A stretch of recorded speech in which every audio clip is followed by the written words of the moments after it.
Uma boa noite, amigos e amigas. É sempre um motivo de alegria nós podermos nos reunir para estudar o nosso manual de sobrevivência espiritual, que é o Evangelho, segundo nos ensina a doutrina dos Espíritos.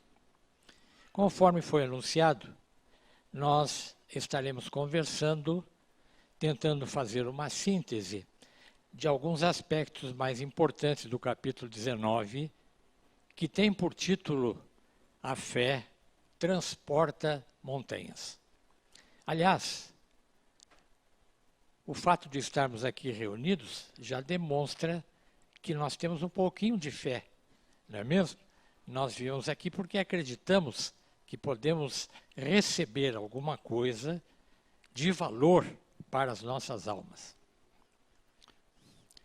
Vamos conversar um pouquinho aqui no início a respeito do poder da fé,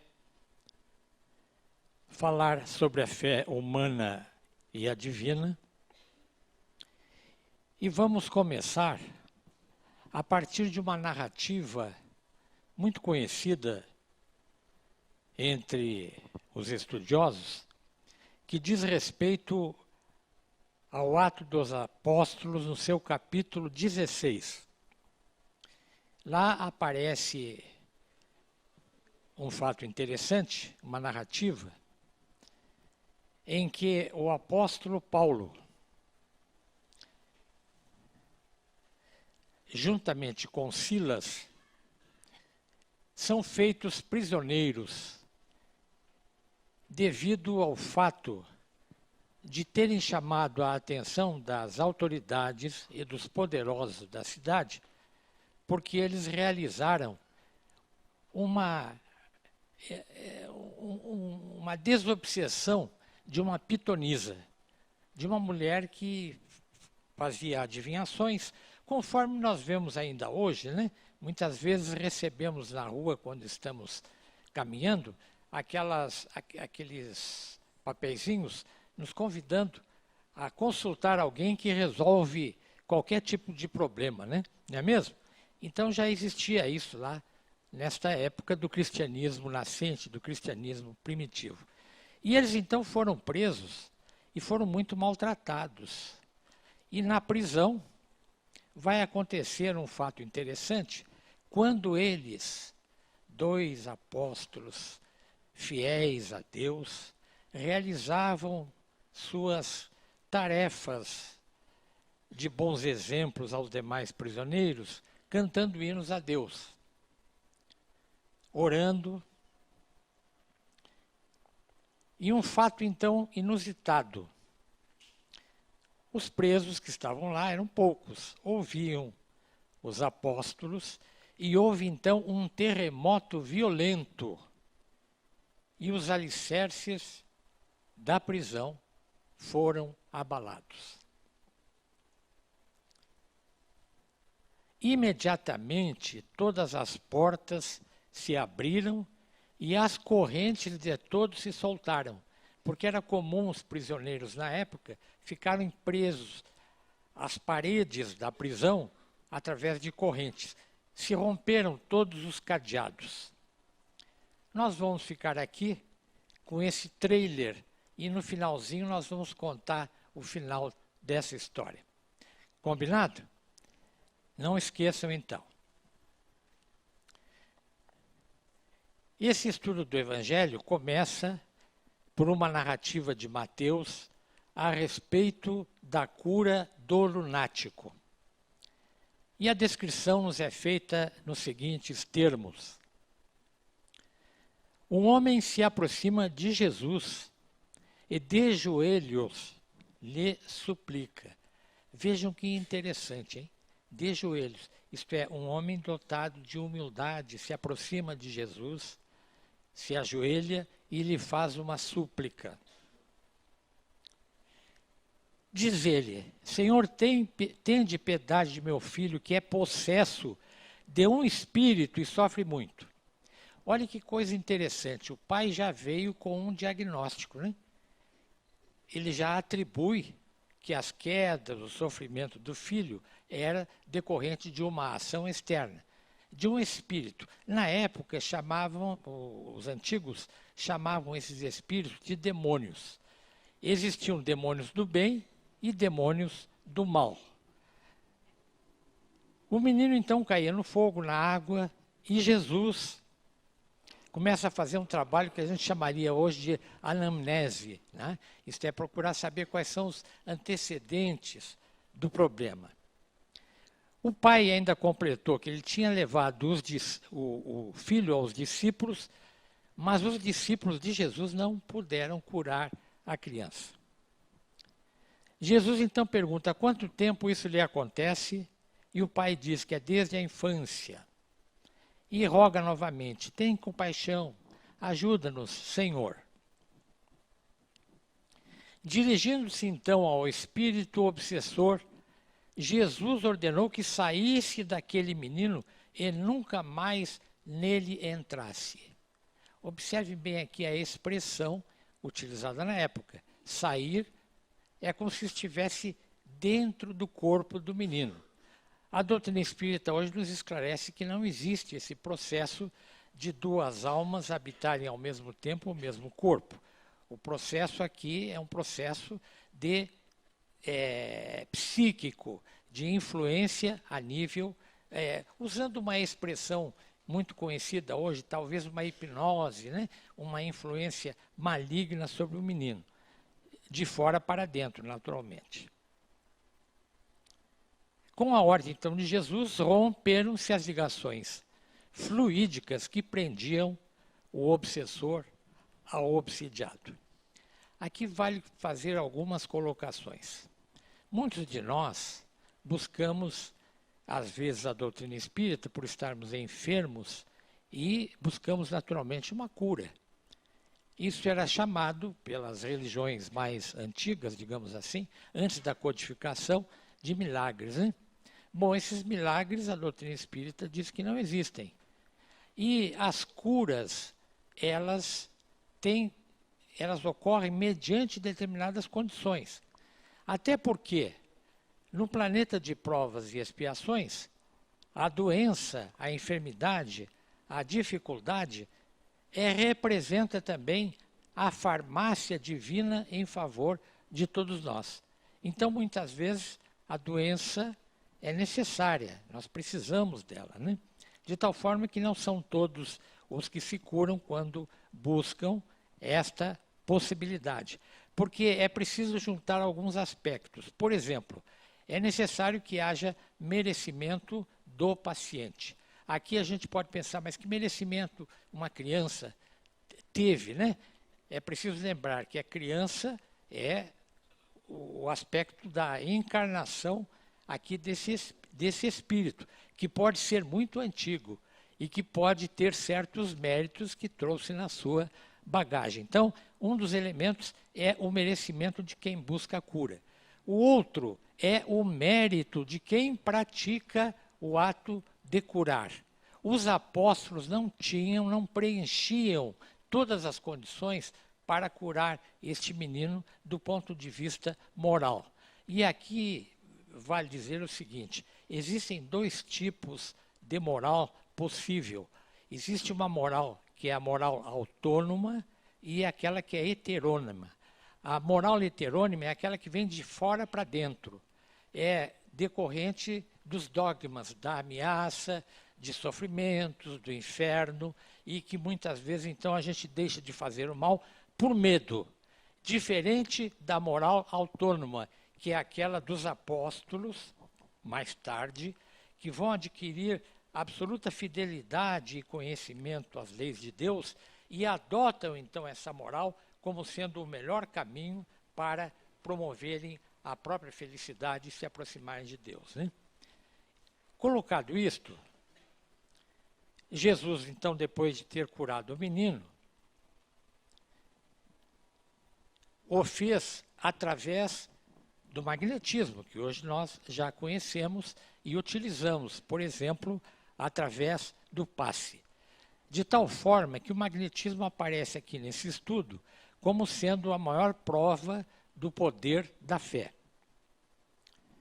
enquanto as aplicações que nós já utilizamos no passe, na água fluidificada, então são recursos que nós podemos utilizar e recorrer, mas não passivamente. Aquele que toma passe, aquele que utiliza a água fluidificada, ele tem que fazer isso como um ato consciente, sabendo que está se utilizando de um recurso que pode realmente melhorar a sua situação, se não obter a cura completa, né?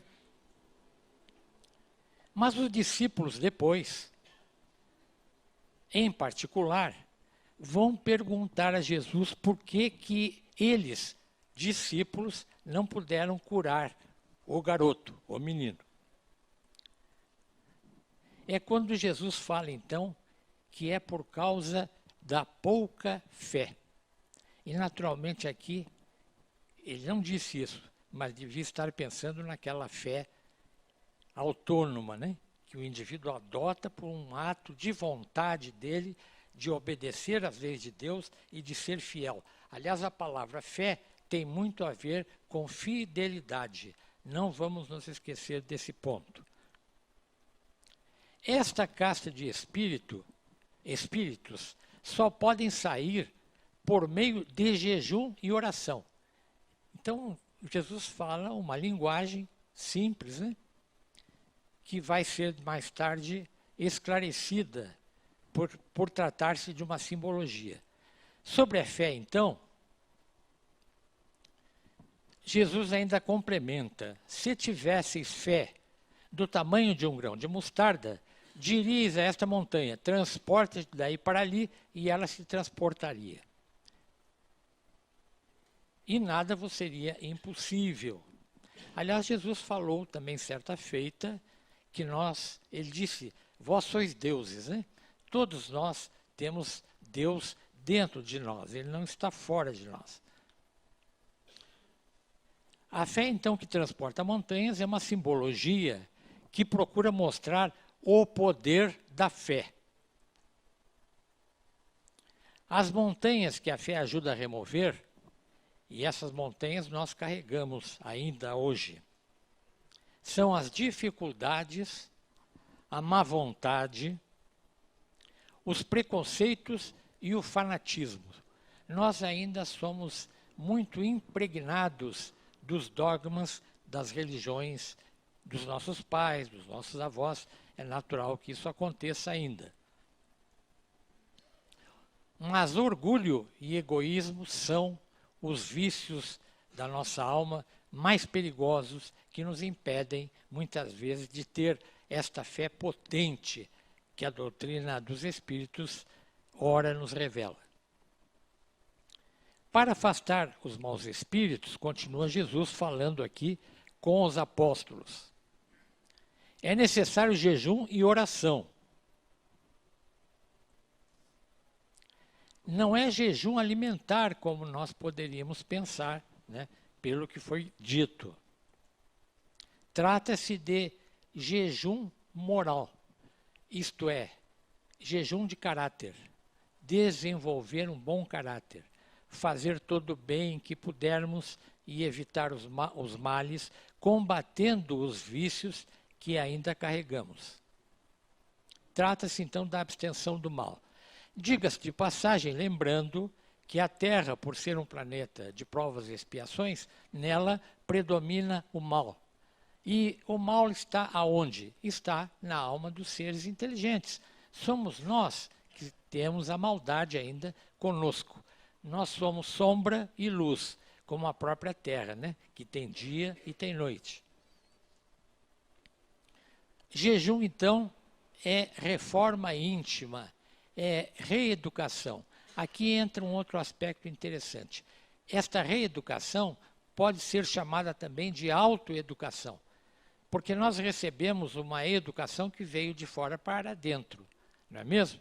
Na família, nas escolas, no trabalho, no mundo, no relacionamento. Mas a autoeducação é quando o indivíduo se olha no espelho, aqui vamos fazer um exercício de imaginação, né? E diz, eu gostaria de ser mais bonito, espiritualmente falando. Eu quero melhorar. Então, eu assumo um processo de dar um acabamento a esta alma que sou eu mesmo, né? Eu vou me reeducar, eliminando os vícios e procurando adquirir virtudes e ampliar aquelas que eu já tenho. A oração é uma ligação mental sincera e verdadeira com Deus. A doutrina dos Espíritos leva tão a sério a questão da oração, porque é muito fácil a gente falar da boca para fora, imaginando que está falando com Deus. Mas Deus ouve as palavras do coração. Então, nos capítulos finais do Evangelho, capítulo 27 e 28, nós temos um tratado sobre a prece, para aprender como pedir, o que pedir e o que podemos esperar da prece. Então é importante isso, como uma ligação mental sincera e verdadeira com Deus. É o melhor antídoto para a prevenção e cura da obsessão. Foi o caso do menino, né? O caso do menino, me esqueci de falar também o seguinte: o pai estava muito preocupado e naturalmente outros familiares, porque tinham relações no processo familiar onde a atuação dos obsessores ou do espírito obsessor era necessária para que eles saíssem da zona de conforto e fossem procurar um ensinamento, uma orientação de vida, né? É o que acontece com a maioria de nós. Quando procuramos o centro espírita, buscamos uma orientação para melhorar nossas existências. Com a fé, não há maus pendores que não se chegue a vencer. Vejam que coisa interessante. Eu lendo e estudando esse capítulo, me dei conta da importância da fé. A fé é alguma coisa magistral quando nós conseguimos adquiri-la, pelo menos do tamanho de um grão de mostarda. Jesus é o nosso modelo perfeito da virtude. Vivia em jejum permanente, no que diz respeito ao seu caráter impoluto. Então, o Mestre Jesus tinha uma autoridade moral sobre qualquer espírito. Por isso ele teve a facilidade de curar não somente este jovem, mas muitos outros casos de obsessão, conforme a gente pode ver lá em o Evangelho, no Novo Testamento. Para ele, então, o Divino Mestre, a oração era usada como ferramenta da fé. Jesus é como se ele orasse o tempo todo, porque tudo que ele fazia era numa ligação com o Pai. Ele usava essa expressão: eu e o Pai somos um só. Então a oração em Jesus era algo permanente, era a sua própria existência, era o fazer o bem absoluto para todos aqueles que deles se aproximavam. Ainda sobre a fé, tem aqui algumas lembranças interessantes. Por exemplo, ela é, sem dúvida nenhuma, um gesto de confiança da nossa alma, do nosso coração. Trata-se de acreditar em alguma coisa, mas não acreditar assim superficialmente, mas acreditar em profundidade. É sentimento instintivo que nasce com o espírito. Então, o espírito é um ser inteligente e ele já tem algumas faculdades. E uma delas é justamente a fé, que precisa também ser trabalhada e desenvolvida. Porque a fé não se prescreve. Ninguém pode receitar fé para os outros, né? Ela se encontra, então, em germe, no íntimo de cada um de nós, e vai se desenvolvendo entre as experiências do sentimento e do raciocínio. E todos nós temos experiências a respeito da fé. Eu mesmo me lembro de muitas ocasiões importantes da minha existência, dificuldades, momentos solenes em que eu precisei muito da ajuda do alto e obtive este amparo. com uma fé ainda infinitamente pequena, que sempre articulei a partir do berço em que fui criado. A fé, ela tem dois aspectos interessantes. Ela pode ser a fé humana e a fé divina. A fé humana é aquela confiança em si mesmo, é acreditar nas próprias forças, é concentrar as faculdades que temos em torno dos interesses materiais, no atendimento das necessidades humanas. Diferente da fé divina, que é a confiança em Deus, onde concentramos então as faculdades nos interesses espirituais e na vida futura, porque nós todos sabemos que estamos aqui de passagem nesta escola que é a Terra. A fé verdadeira, então, faz com que o indivíduo tenha mais confiança em Deus do que em si próprio.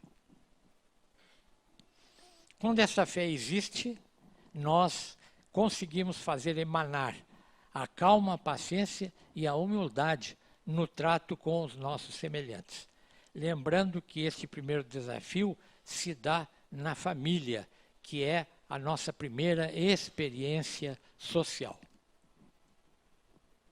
Fé com presunção é daquele que deposita mais confiança em si próprio do que em Deus.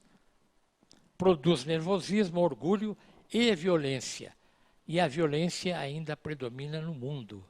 As guerras, as várias manifestações de rancor, de ódio ainda estão presentes na existência planetária. A demonstração do poder da fé é dada, como já dissemos, pela ação magnética, como é o caso das curas realizadas por Jesus.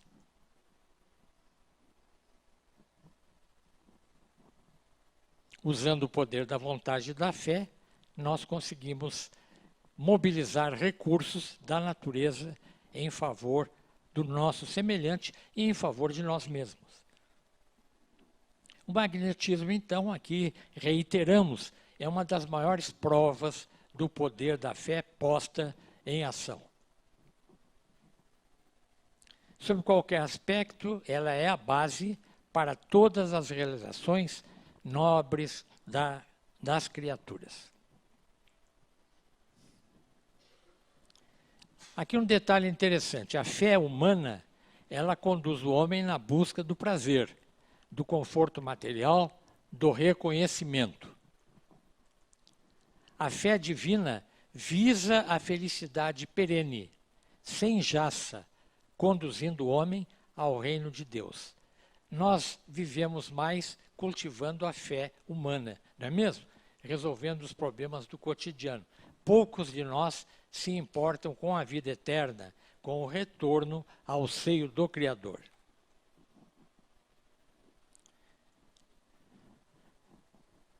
Condição da fé religiosa e da fé inabalável. A fé religiosa é a crença em dogmas das diferentes religiões, que são escolas necessárias, tendo em vista a variedade dos espíritos imperfeitos que habitam a Terra. Muitas delas exigem uma fé cega. Nada examina e aceita sem verificação o verdadeiro como o falso. Pode chegar, e chega muitas vezes, ao fanatismo. Diferente da fé raciocinada como nos é preconizada pelos espíritos que nos orientam. Esta examina tudo, apoia-se na razão e na lógica, faz crentes por terem certeza. E a questão de ter ou não ter fé? Esse capítulo também mostra que não é possível receitar fé para ninguém, né? Ter fé, muitas pessoas já demonstram isso, diz respeito a conquistas que já foram feitas em vidas anteriores. É um mérito que o Espírito já traz. Já existe uma educação feita a esse respeito. Não ter fé, falta de progresso anterior, temor de mudar de hábitos, porque quando adquirimos a fé e aquela moral autônoma, nós nos sentimos na obrigação de cumprir integralmente as leis de Deus, e nós ainda não o fazemos. Descaso e orgulho. Como adquirir a fé? Isto sim é importante. Precisa ser buscada, desenvolvida e cultivada pelo próprio interessado. É construção íntima, pessoal e intransferível. Vejam como Jesus falou também, né? Conhecereis a verdade e a verdade vos libertará. Então, buscar a fé é necessário esforço, mérito pessoal, né? Não há ninguém, entretanto, que não possa possuí-la. Como certas faculdades humanas, a fé é uma semente plantada em nossa alma. Precisa de cuidados, necessita ser regada, nutrida e amadurecida para fornecer frutos que dela se colhem. Coragem, bom ânimo, resiliência. E todos os dias nós somos testados na nossa fé, na nossa paciência, na nossa resistência. A partir de uma pequena situação no trânsito, por exemplo, né?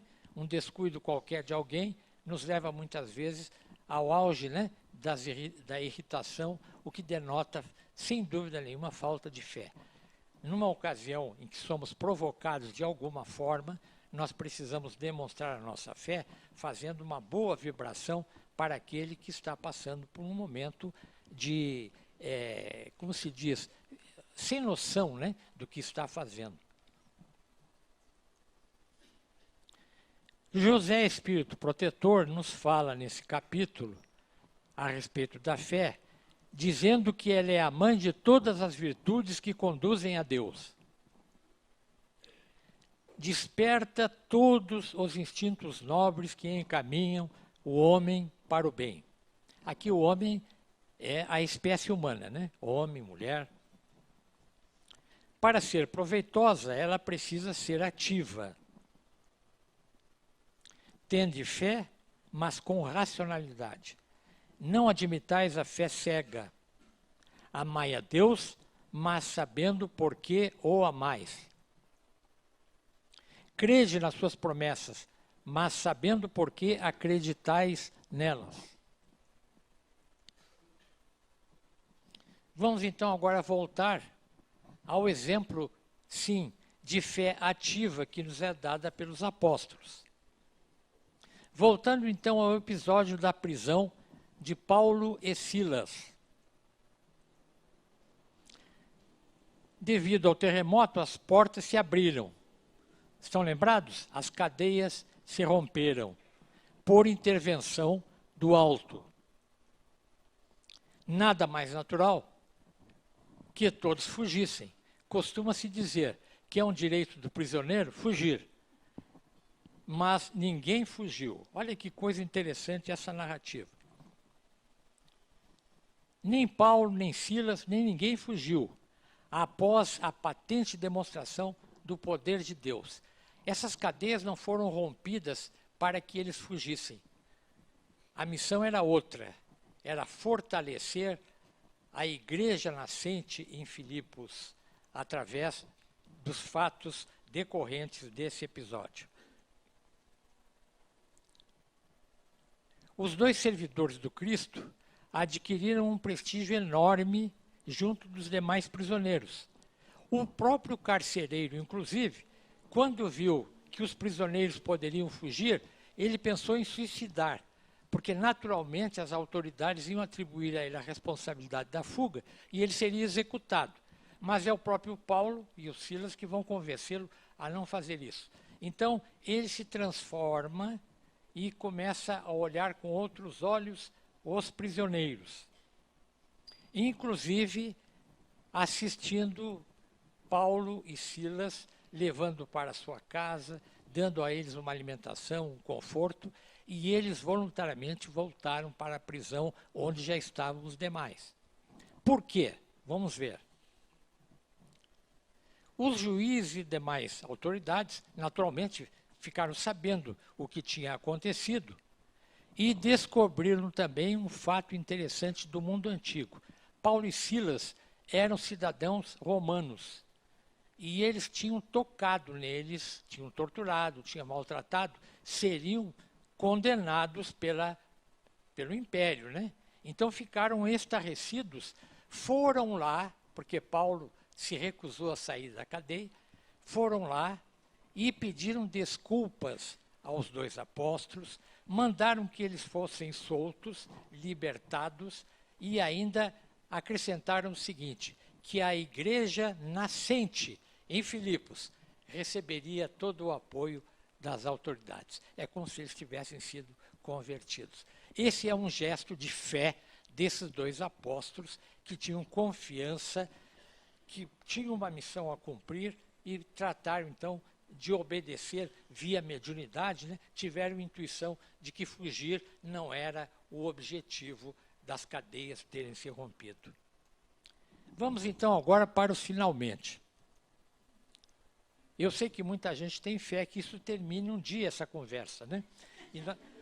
E nós estamos nos encaminhando para isso, né? Já vimos, então, que os apóstolos demonstraram serem prisioneiros do Cristo e não dos homens.